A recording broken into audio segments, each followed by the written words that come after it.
Hi guys, Gilly Hunt here with the letter C in Gilly Hunt's A to Z guide of Stampin' Up products. And C stands for cardstock and colour. And I'm going to try and squeeze all the information about our cardstock and about colour and colour families all into one session. So get yourself a large cup of tea and see if you can follow along. I'm not making any cards today, but I'm going to show you plenty of samples and plenty of ideas that you might like to try. And then in the next video, which will be D, we're going to be making quite a few cards. So this one's a bit more theoretical, the next one's a lot more makey. So here we go with C. And straight away I'm going to refer you back to B for basics, because whilst we were doing B for basics, we covered 3 of our Stampin' Up cardstock colours, and they were Whisper White, Very Vanilla and Basic Black. All lovely in their own right, but we call these the basics. They're not part of our colour families. So if you want to know a little more about these, because they do have some interesting properties that are different from our main cardstock, then go back to B for basics and look those 3 up. So that's the first 3 of our colours. And then I want to tell you, before we go any further, and we actually look at the colours themselves, that there are 53 of them. So we've been introduced to 3 in the basics, and we've got 50 to cover today. So here's just a few of those 50. And what I want to show you is a couple of things. First and foremost, I want to show you how beautifully dyed all the way through the colour is. There's no pale insides, so when you rip and tear any of these, doesn't matter where you rip them or tear them, I haven't pre-prepared them, then you will get an equally lovely deep shade of the same colour all the way through. That's because they're dyed. They're also acid and lignin free. Now lignin is the natural polymers that hold together the leaves and the structure of plants, and it's so we don't end up with droopy leaves all the time, but the problem with that natural polymer is that it breaks down in direct contact to sunlight, and gradually it releases acids. And that's why if you have a large compost or a large pile of leaves that are rotting down in the corner of your garden, the soil underneath is beautiful and rich, but it is also slightly more acidic because of that. So it's that acid that we're trying to get free when we're getting something which is a lignin-free product. And the only way to do that is to heat treat it to quite high levels. And sadly, it doesn't completely destroy it.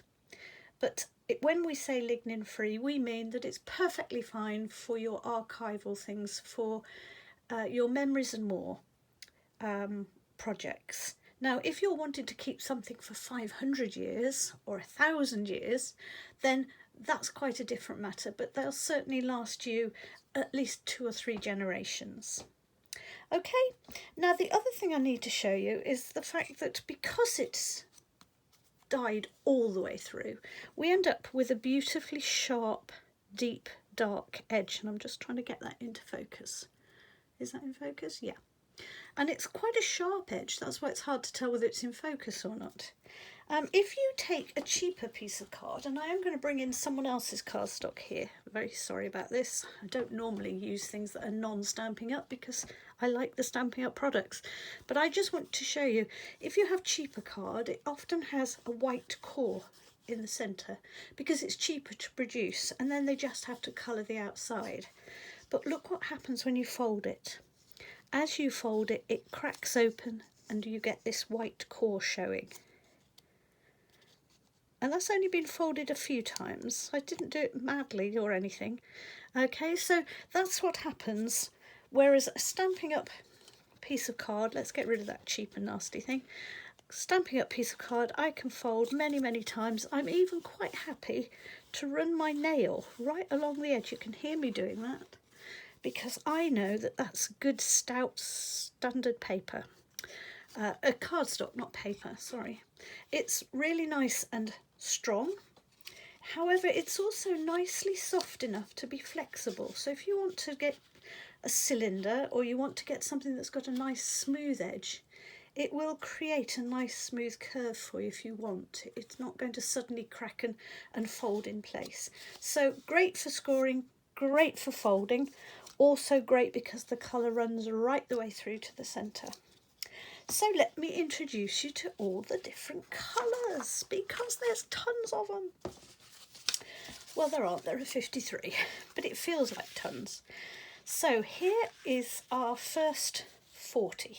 We've already done our 3, so this makes us up to 43. And these are the colour families. So we have a family of neutrals, great for backgrounds. We have a family of deeper, darker, richer colours, which are our regals. We have our, probably what you might call more of our pastel-y colours, which we call our subtles. And our bright, jolly, fine, smart, sharp colours, which we call our brights. I'm going to look at those colours in a little bit more detail in a moment. But I'm first of all going to introduce you to the other 10 because we've now got 43. And here's the final 10. And the final 10 come in 2 sets of 5. Okay? And that's because we have 5 which were introduced in 2018 and which run to this June 2020. And then we have 5 more that only came in last June and will last all the way through till June 2021. So each of these will come and go, and I'm just going to put these out of the way so you can actually see my little chart here. So each of these will come and go. Here we go. Let's see if we can get it so you can see it. There we go. They're called the in colours, and here they are. They're rather lovely. Oops, there we go. Here's the in colours. They're really rather lovely, and these keep us on trend and up to date. They're the colours of home decor items.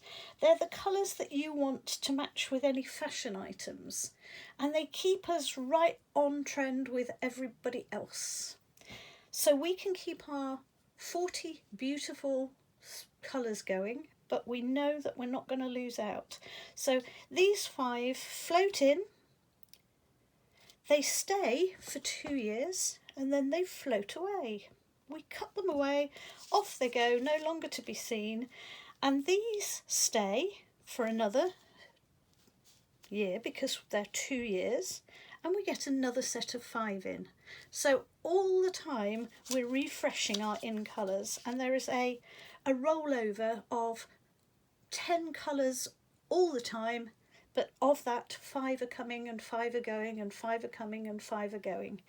And therefore they don't make a perfect set together. If you look at them both together, they don't really all go together. In fact, I would really not like a card if it had those 4 colours in. It would be quite a clashy, quite a strong mix. So they're not designed to go together and complement one another, although usually within the 5s they are tonally balanced, so there is a feel to them that's similar. Okay, those are called the in colours. So look out for those coming and going from the catalogue, especially if you have a new catalogue in June 2020, when there'll be a new 5 to replace these. So let's go back to our colours. Now I've done you some little samplers here, which I hope help me to explain our colours. The colours that I showed you at the beginning, that there are 4 families, each with 10 in the family. So let's look at the first ones are the brights, and here are the 10 colours flying around the edge. And you'll note that they all blend and go well together. I could choose to colour these images with any number of these colours, and pretty much whatever I chose would fit, would go well, would look lovely. So the brights are exuberant colours, they're bright, they're shiny, they're outward looking colours. They're great for dancing girls and hats and silly things. They're also great for children, for when you want to do bright and jolly things for children's parties. They're great for congratulations cards. You did it, wonderful, smile, be my friend. It's that kind of a feel that these give you. So if you're looking for a card for somebody's birthday, that's a great friend, you're looking for a children's party, then this is a great place to start with the Brights collection. Okay, let's move on to the next collection. Well, the next collection's the Subtles. Quite a different feel, isn't there? All of these butterflies are in the colours, so those are the 10 colours. And again, like the previous Brights, if you choose to colour using these 10 colours, you can pretty much guarantee that whichever colours you choose from the collection, they're all going to go and they're all going to feel nice together. They're fabulous colours, these, for baby cards. They're rather nice for those pale, beautiful, elegant bridesmaids and wedding cards. They're nice for nature, if you want to get that soft, gentle feel to your cards rather than a vibrancy. And they're lovely for English cottage gardens. In fact, if I were to take this out on a summer's day to my front garden, those would be the colours of the flowers in my front garden. So they're lovely, soft, gentle. They're not brilliant for text because they tend to be on the soft side. So they don't always show up tremendously well. There are a few of the brighter colours that maybe show up a little bit better. But what they are nice for is if you want to get text that you want to sort of feel it's part of the artwork. This I sponged, instead of stamping it with the ink straight away, I sponged it so that you got a bit of a pale patches and darker bits and paler patches. And so when it says just breathe, it kind of gives you that feeling that the letter's doing that too. And that's because they're so soft and subtle. They're also fantastically good with our things like pearls, because the pearls will often shine the colours, but they're not so sharp as a gem. So pearls are really nice with the pastels and the subtles. And they're also very nice when you accompany them with our vellum. So I've put our vellum in on the butterflies just to remind you that they're very good with those pretty papers that we have too. So from the Brights and the Subtles on to probably my favourite set actually, the Regals. I love the Regals.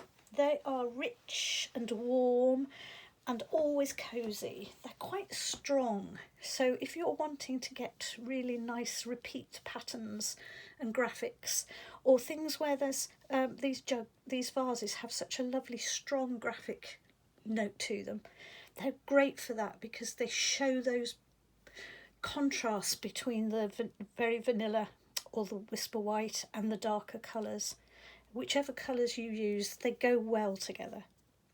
They're also great because there are 3 very nice greens, so you've got a good range for making your trees and your plants and for the leaves on your flowers.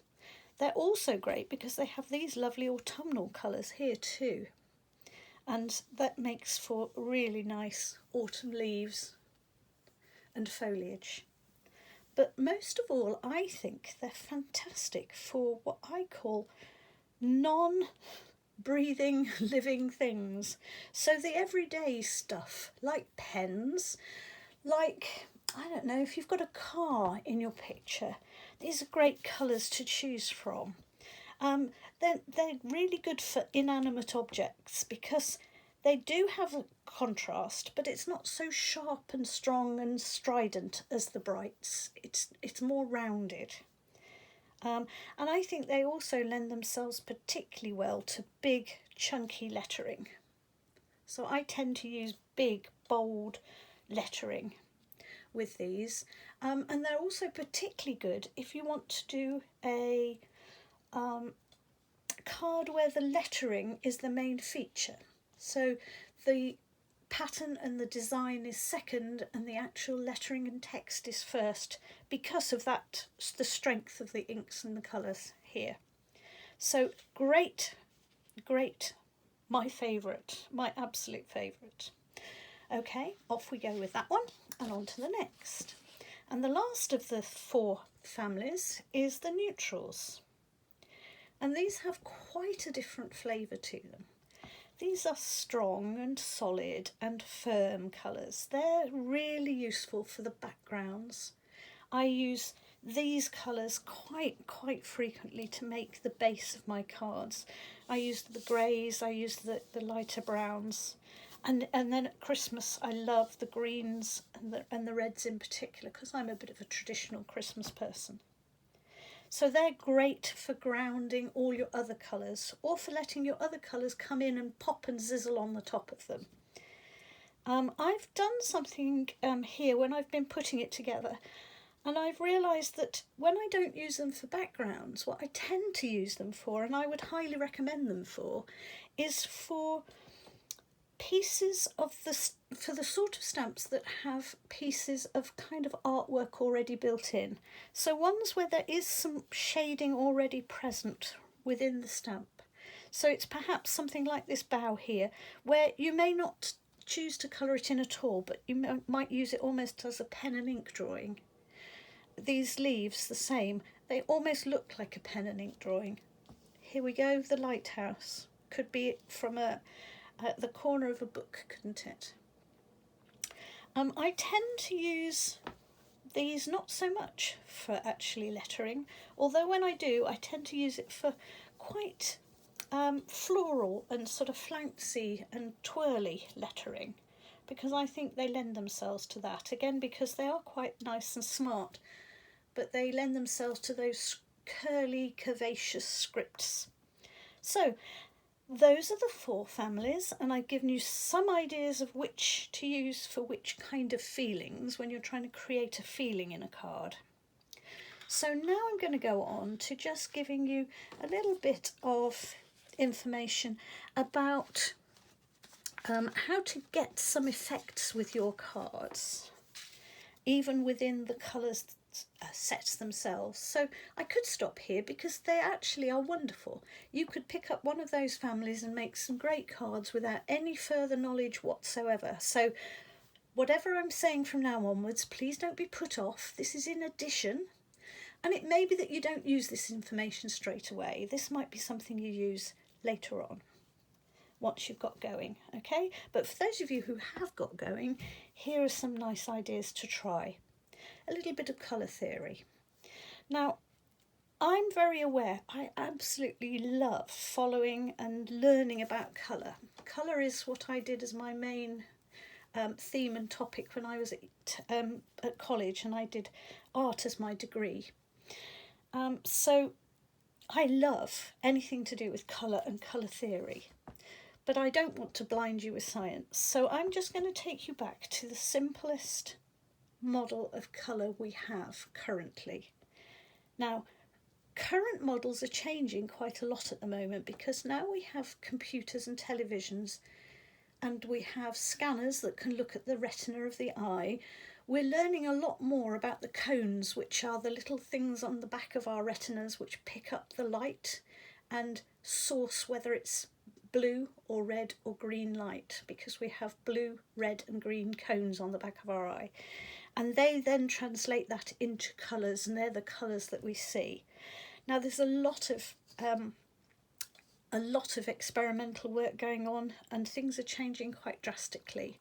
But I'm going to be rather old-fashioned and take you back to what is the classic colour wheel. So we're going to work with a classic old-fashioned artist's colour wheel, because for what we want to do, this is really useful and really good to use. And this is the one based on blue, yellow and red. And they are the primary colours. So blue, yellow and red. And when we mix blue and red together, we make purple. And when we mix red and yellow together, we make orange. And when we mix blue and yellow together, we make green. And then in between those, we have the green and the yellow, which makes a greeny yellow. And we have the yellow and the orange, which makes an orangey yellow. And so on all the way round. And it's quite a well-known pattern just to have the 12, because that gives you a good range to work with as an artist. Okay, now within that, we're then going to have a look at some samples. So just give me a minute whilst I lean across and get them.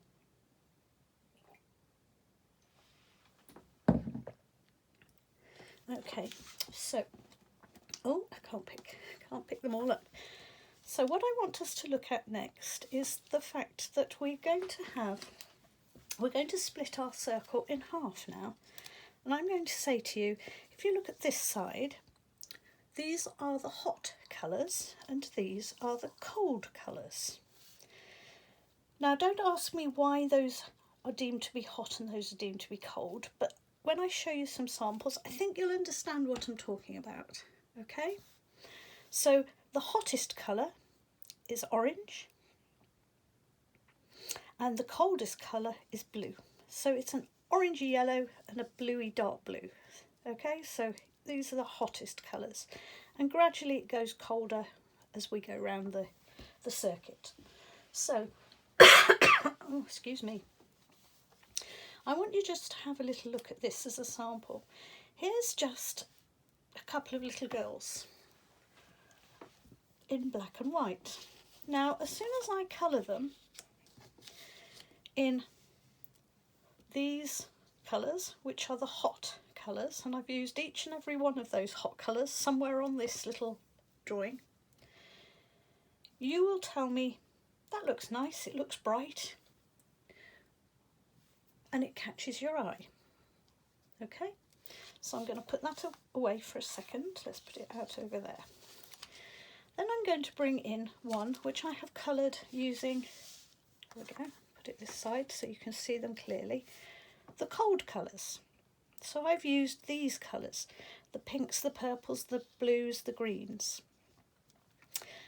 And that looks equally lovely. It's an equally lovely little picture. But I think you'll agree that they look a little more subdued and a little more quiet. So let's bring them and put them side by side. So there's our cold colours, and here are our hot colours. I'm just going to move that out of the way so you can see them. Okay. And if you look between the two, they're both equally nicely coloured. I've put a dark dress on one of them and a paler dress on the other, and I've used the brightest of the colours within the choice I had for the buckets to try and be fair. But I think you'll agree that the red one and this warm yellow colours catches your eye the most. It's the most vibrant. This gives you a feeling of relaxation and as if they're just going a little bit further away. Now I can make it even more obvious now, because what I'm going to do is I'm going to take some of the coloured cardstock and I'm going to mount it. So this is what you would be doing. You'd be choosing, do I choose to put it on red? Do I choose to put it on yellow? Do I choose to put it on the orange? And you'll find that as you change from colour to colour, the dress that matches shines out the most. So here the red dress pops out because we're on red. Here we notice the buckets more because they match the orange. So our eye is drawn to the thing that matches the most. And here we notice that they're little blonde children. They've both got blonde hair. So by adding those colours, or any of those colours from that hot to that little picture, we can change how it looks, but it will still look bright and bold and strong. Now let's come back to this one. So by adding the darker green, what we notice is we notice her dress. just the same as we noticed the red dress. We're noticing the green dress because it matches. If I bring in the paler colour, we notice perhaps the grey hair because that's that paler mauve colour, and we might start to notice the buckets. Now as soon as we bring in the dark, we notice the buckets very strongly, and we also notice her dress because there's quite a contrast. So it makes you look at her dress as the contrast. But just like we did with the paler colours, if I just put these, I don't want to put that against the blue. I'm trying to get this away from the blue underneath because I don't want it to make a difference. So there we go. We put those down and we've now got a warm colours, cool colours. So what I'm going to say to you, both equally pretty, equally nice for this job. But if you wanted a bright, bubbly, enjoyable birthday card, you're going to need to go to the bright selection, and then you're going to look for the hotter colours from the bright selection.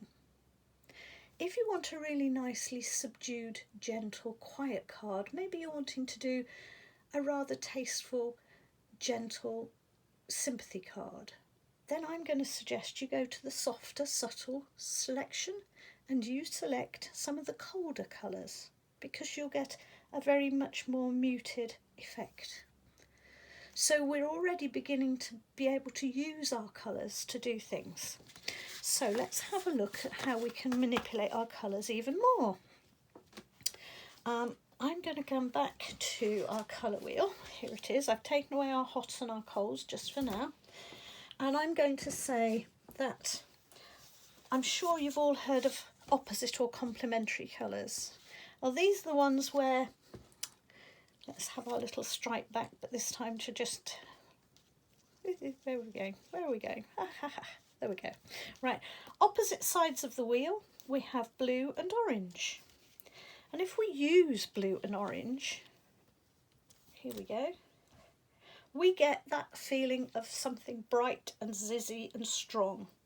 And it wouldn't matter whether I'd used blue and orange or whether I'd used purple and yellow or red and green.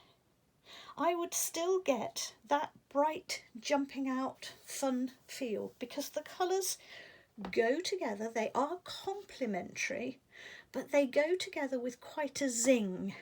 Okay, so if you want something that's going to give you a bit of punch and zing, then look for complementary colours.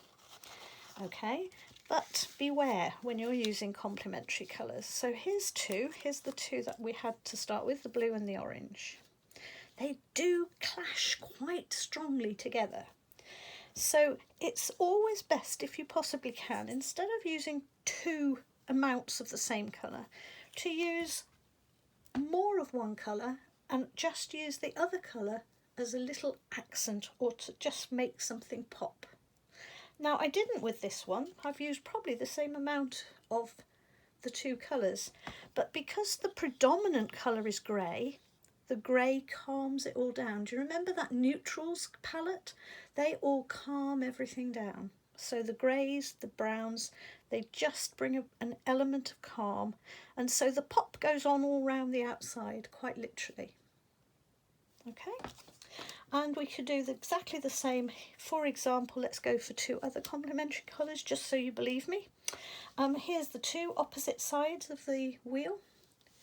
Oops, hang on, you need to be able to see this. Opposite sides of the wheel. If we put those two together, there is a tendency for you to go, ooh, that's a little bit sharp. Might be nice. I quite like them to be perfectly honest because I quite like a sharp mix. But look, that looks so much nicer when we've got just a slightly smaller amount of it. Okay. Now then, I'm just pausing for a second because I'm just trying to get rid of things off here so I can show you the next little set. So those are complementary, and I'm now going to show you a slightly different version of complementary colour. So we're looking now at split or close complementary colours. Now, if you're a bit worried about how strong those are, so there it was, that was the one we were just looking at. Here's our really bright version. These two together are quite strong. So what I sometimes like to do is I like to slip one way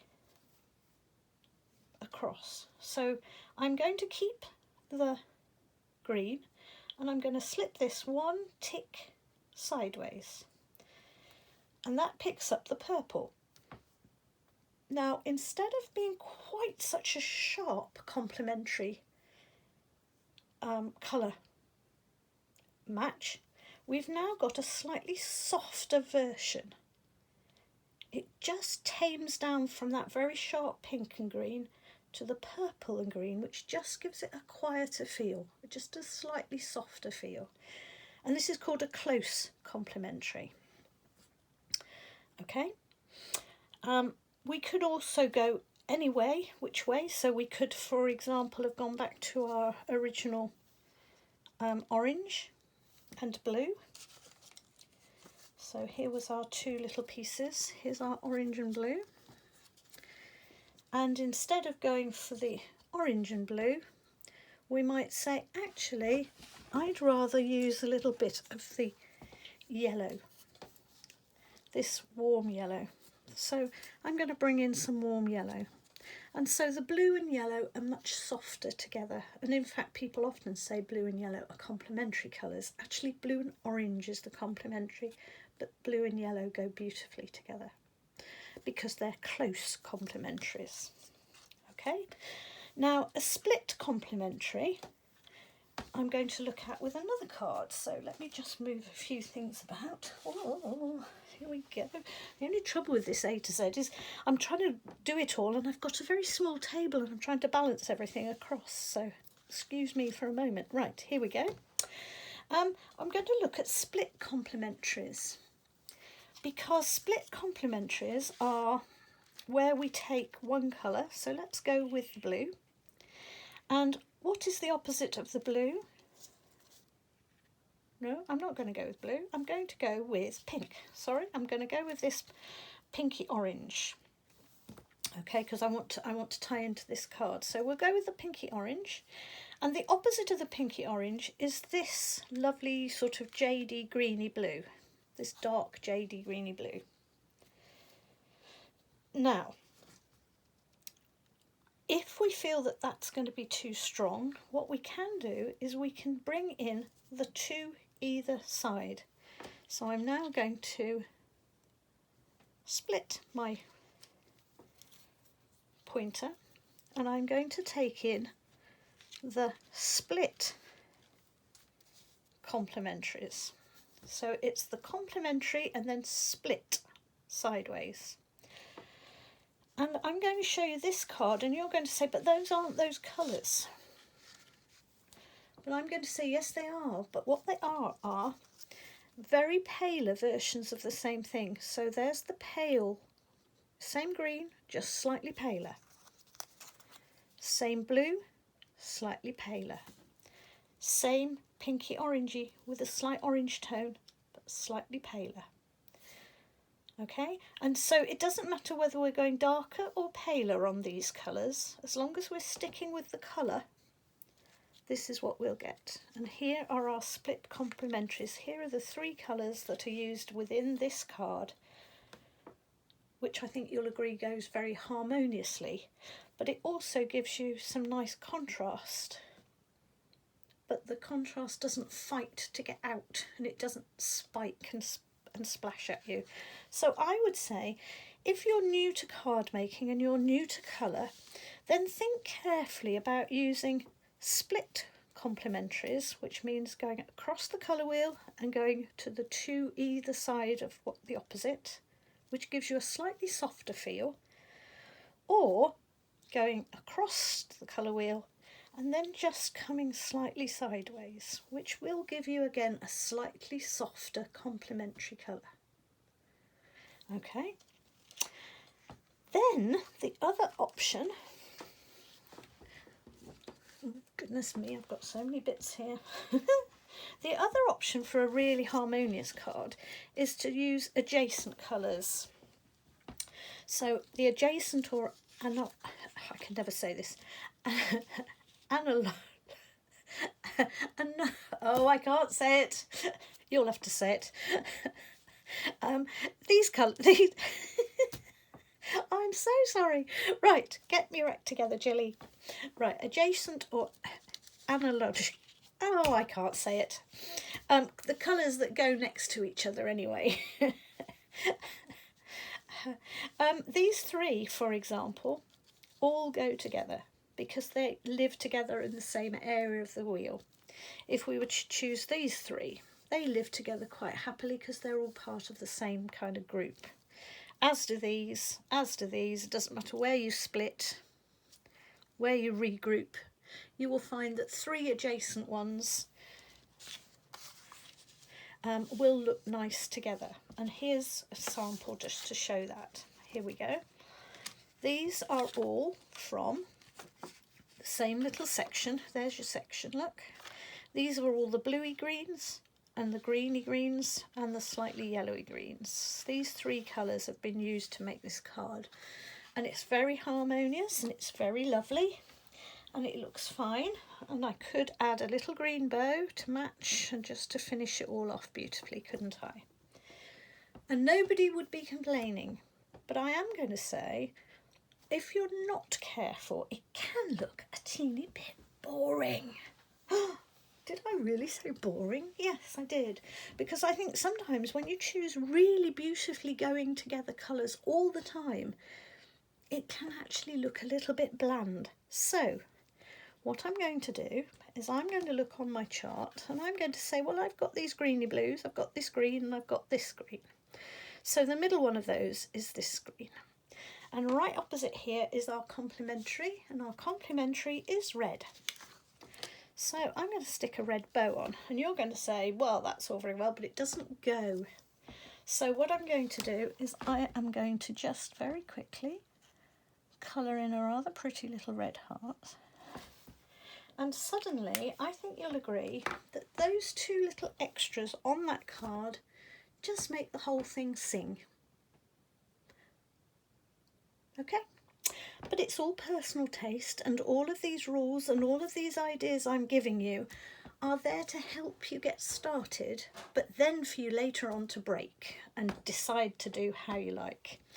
And just, again, I'm just going to give you one more little, one more little example of how this works.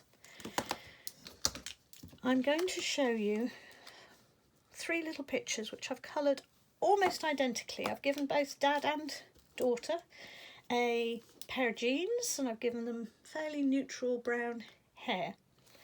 Okay, and I'm going to choose two. So we'll give him I'm going to try and do this relatively quickly, so forgive, I want to do this just to show you, so forgive the fact that it's not perfect colouring. Okay, I'm going to give him a blue shirt and I'm going to give her a greeny blue shirt. So we've now got that coloured with these colours here, okay, chosen to be close together. Okay, we've got the jeans, we've got the blue, and we've got the bluey green. So these are analogous numbers. Oh, I said it! They're not numbers though, are they? They're colours. Analogous. Oh, I cannot say it. Adjacent colours. So there's our adjacent chap.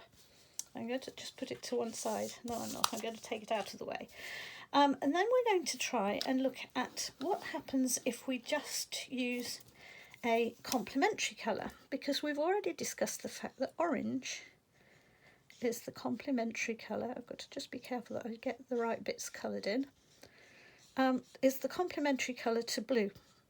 So, and we've got blue already, so I'm going to use two oranges, a dark one and a paler one, just to give them a bit of variety because I don't want them to be identical. Okay, so we're now using complementary colours. Now we're going to use some split complementaries. So I'm going to give him a yellow shirt, and I'm going to give her a little pink shirt. Okay, because what we've used is the blue. Okay, we've gone across to the orange and we've split either side. So we've got this pinky orange and we've got the yellowy orange. Okay, now I think what you'll see is 3 different pictures, equally nice, but they do different things. This gives you the feeling of one body together, the whole of them both together. There's a real feeling of harmony here, them both close together.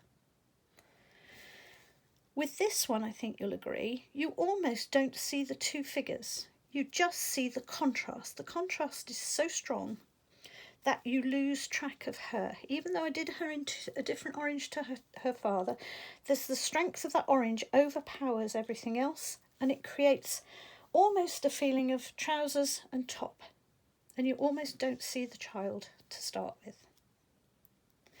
This one, I think you'll agree, gives you the same amount of contrast, so it's not quite so recessive as that. It still pops out and it still shows up, but because we've got the 2 colours and because we chose them from either side so that they will go together nicely, we've actually got 2 people, 2 individuals clinging together.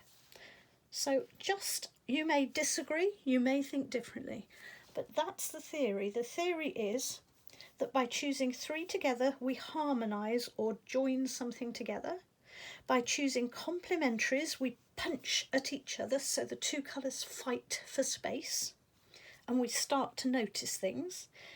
And if we use these split complementaries, then they are still very different and they are separate, but they don't fight one another quite as much as the strong orange does.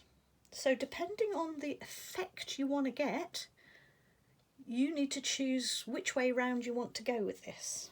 Okay, there isn't a right way to do it or a wrong way, but there is a right way and a wrong way for the type of effect you're after. Okay, now last but not least, I am going to just spend a little bit of time recommending what you should buy, because the difficult thing is now, I'm hoping I've started to get you all excited about using our cardstock, using our inks, using our colours, because we have all those 53 to choose from and they're all fabulous and they're all designed to help you make a great job of this. But where the flip do you start when you are trying to get started on a budget? Well, of course, if we all won the lottery tomorrow, we'd all have one of absolutely everything. We'd certainly have all of these, the families, wouldn't we? But what would I suggest you do? Would you just pick your favourite colours? Well, you could do. That would be great. But it might be a bit like when you go to the supermarket, and I do this so often, and you go, oh, I like that. Oh, I fancy this. And you pick up a whole load of different things. And you get home with bags and bags of shopping, and then you go, what have we got for tea? And you think, I have no idea, because I haven't chosen things that go together. So if you start to just buy at random your favourite colours, it's all very well, and it might be nice for the first couple of cards, but then you start to limit yourself instead of helping yourself. Now, I used to recommend to my classes that if they were to buy one set, it should be the Regals, because the Regals used to have a dark blue in there as well, but it doesn't have a blue anymore. And they've moved a few of the colours around about, and I now think that the better bet is to buy the Brights, because the Brights now have a much wider colour combination. Now, I wouldn't buy the Subtles, and I'm going to show you why. Even though you love them and they're beautiful, and I certainly would buy them in the long run, but I would buy the Brights, and I want to show you why. if you buy the brights or you start to collect the brights, and obviously not everyone can afford all of them all at once, but if you aim to buy within one set, you know they're all going to go together. The other thing that you're going to know is that if you are buying within one set and you buy the brights, if, let's say for example, you choose the Melon Mambo, and here is our Melon Mambo, and you want to create a lovely card, but you'd really quite like a pale pink.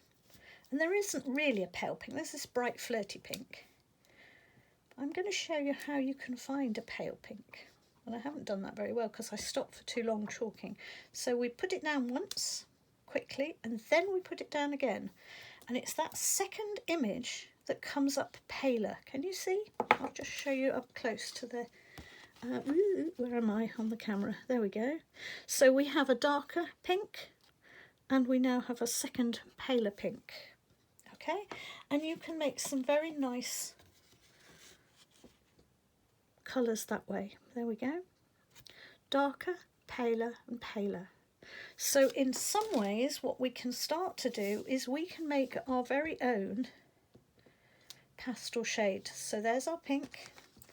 Now what I'm going to do is I'm going to get a piece of spare paper, and I want a pale pink, so I want to dab it once and then come in, and there's my nice paler pink. I've now got two colours. If I'm lucky, and I'm just going to go which means I'm just blowing a little bit of breath onto that, we can get another paler wishy-washy pink out of it as well. But we can certainly get two shades of the colour, which means that for every colour you have here, you can get a second paler colour. That's called generational stamping, and that means it's useful to have these colours, which means you can make almost some of these colours. So let's show you one. So here's our subtles. There's Gorgeous Grape. Let me just find Gorgeous Grape. Here he is. Okay. So let's go for our Gorgeous Grape. There's our dark Gorgeous Grape. And there I think you'll find is our Highland Heather. Can you see? Now the problem is it's not as consistent and it's not as good as having the proper ink in the proper colour, which you know will come out as a nice dark bright image, but it certainly means that for a while you can work with the paler colours from using your brights. Does that make sense? I'm hoping it does. And here's some samples that I've made just to show that again. So here, for example, you can make beautiful forests by using 1, 2, 3, 4 generations of stamps. And the generational stamping, I have to say, works better with rubber stamps than it does with the polymers. The polymers will last for 1 or 2 generations very nicely, but they sometimes slip up when we go further.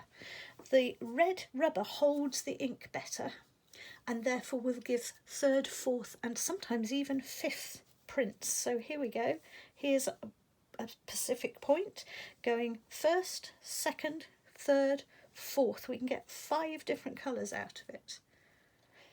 Okay, so what I would suggest then is that if you're aiming to buy one particular set, I would personally go for the brights, even though I've said all along that the Regals are my very favourite set. But the problem now is you need a few special things. So we do need a very vanilla or white. Now you might choose to have one or the other. And I would suggest that you also need either a black or possibly a navy, but I think probably a black. And then I would also go for one of these two. So I'd go for one of those two, not both necessarily to start with, and then one of these two, because these are your nice neutrals. And one is Crumb Cake and the other is Smoky Slate. And it doesn't matter which, but I would suggest that if you are going, and I'm going to just swap them round, if you're going for the Whisper White that you choose the grey, because the grey on the Whisper White looks really fresh and bright and lovely. The Very Vanilla, if you like the Very Vanilla, goes beautifully with the crumb cake. So I would choose the Very Vanilla and the crumb cake, or the grey and the white, plus a black, and then to start to collect these colours from here. And I'd buy the ones that you like best. I have to say, personally, don't tell Flirty Flamingo, but I'm not a great fan, so I might not buy that one to start with. I might start with some of the other colours that I know I'm going to love. Okay, now that's just my own personal choice. And then my own personal choice would be to say there is no dark blue here. So I would then go next, and I'm trying to find a piece of paper to put these on. Oh, sorry, it's going to have to be torn. I would next go for a navy, which gives you a much darker blue. I would add, no, I wouldn't, because I've already got that. I would go for the navy, and I would also go for another green. And I haven't got that other green. Where did I put my other little green? I'll tell you what, we're going to have to just give you another little torn piece. I'm falling to bits. Here we go. So I would go for a dark green as well, because we only have the Granny Apple green here. So I would go for a dark green and a dark blue as my other colours to fit that together. Now that's my personal choice. It's up to you. You've got 10, 20, 30, 40, 53 beautiful colours to choose from, all in fabulous quality cardstock. So get yourself over to gillyhunt.com, get shopping, and let's get crafting. Thanks very much. Bye bye.